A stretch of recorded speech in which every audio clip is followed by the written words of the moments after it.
Silatul Huluki dengan nomor induk mahasiswa 192011001. Assalamualaikum warahmatullahi wabarakatuh. Perkenalkan, nama saya Yahya Eka Masyari, NIM 19201005.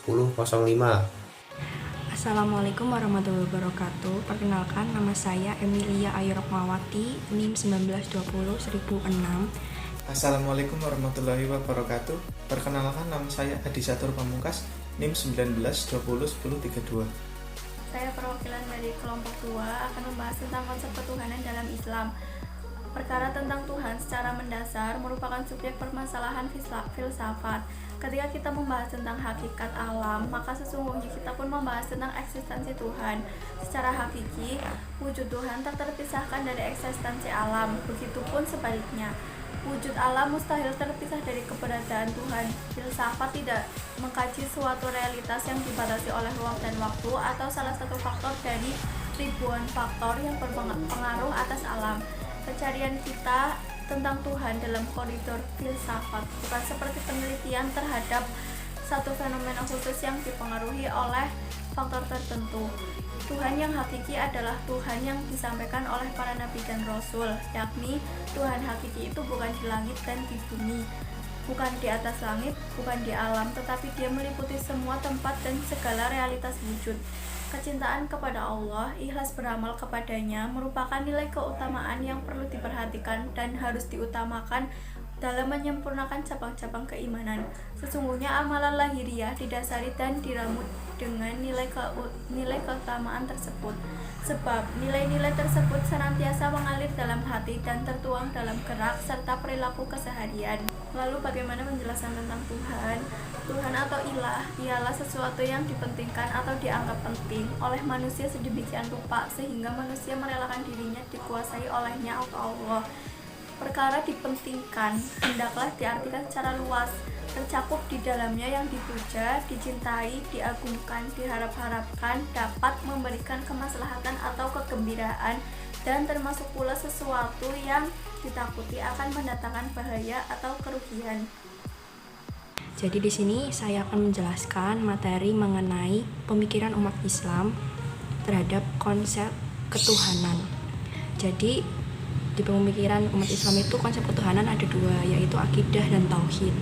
Akidah itu sendiri memiliki arti, yaitu beberapa perkara yang wajib diyakini oleh hati dan mendatangkan ketentraman jiwa, menjadi keyakinan yang tidak bercampur aduk dengan keraguan-keraguan. Sedangkan tauhid itu sendiri adalah esensi peradaban Islam yang merupakan wujud pengesahan Tuhan sebagai pencipta yang mutlak dan penguasa segala yang ada.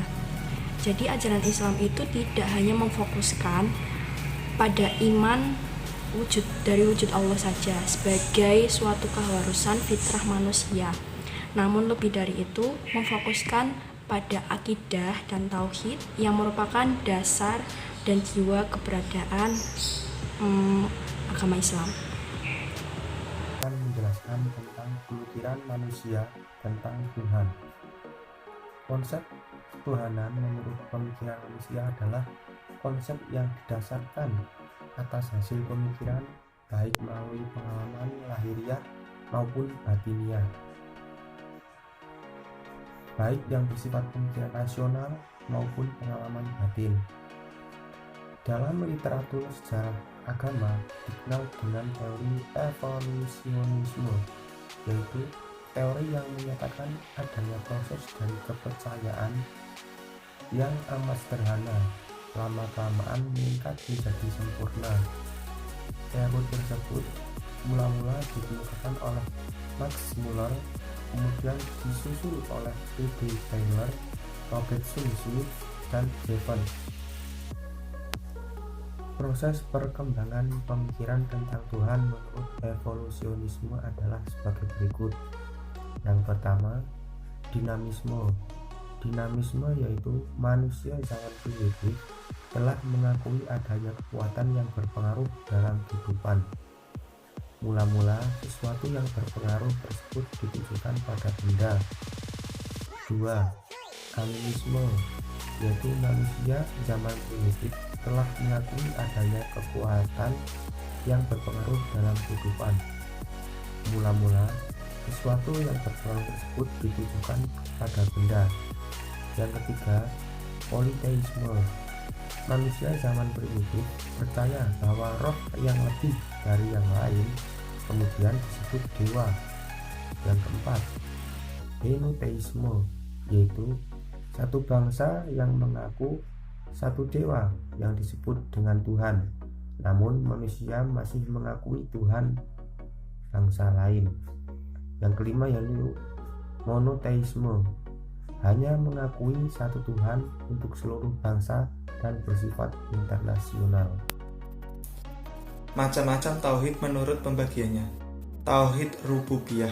Rububiyah berasal dari kata Rab. Dari sisi bahasa berarti tuan dan pemilik.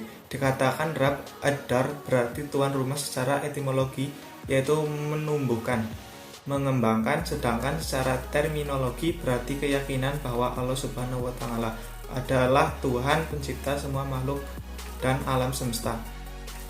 2. Tauhid uluhiyah. Tauhid uluhiyah artinya mengesahkan Allah sebagai satu-satunya Tuhan yang wajib disembah dan tidak ada Tuhan lain selain Dia.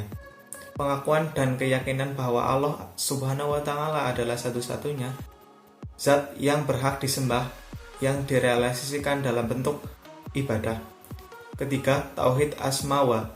Tauhid asmawa sifat, yaitu beriman kepada nama-nama Allah Subhanahu wa taala dan sifat-sifatnya sebagaimana yang diterangkan dalam Al-Qur'an dan sunnah Rasul.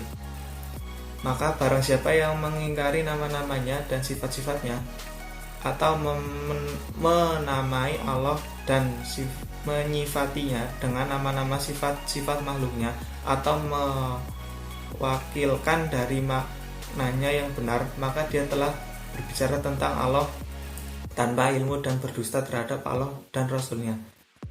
Keempat, tauhid ubudiyah. Suatu keyakinan bahwa Allah Subhanahu wa taala merupakan Tuhan yang patut disembah, ditaati, dipuja, dan diagungkan, menghambakan diri dengan keikhlasan tanpa disertai penyimpangan dan penyesatan.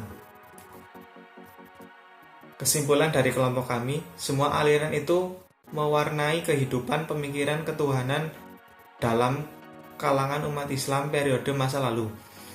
Pada prinsipnya, aliran-aliran tersebut di atas tidak bertentangan dengan ajaran Islam. Oleh karena itu, umat Islam yang memilih aliran mana saja di antara aliran-aliran tersebut sebagai mana yang dianutnya tidak menyebabkan ia keluar dari Islam.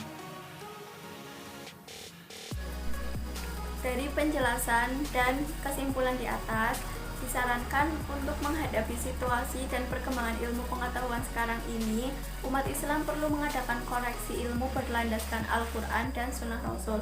Sekian dari saya, kurang lebihnya mohon maaf. Wabillahi taufiq wal hidayah. Wassalamualaikum warahmatullahi wabarakatuh.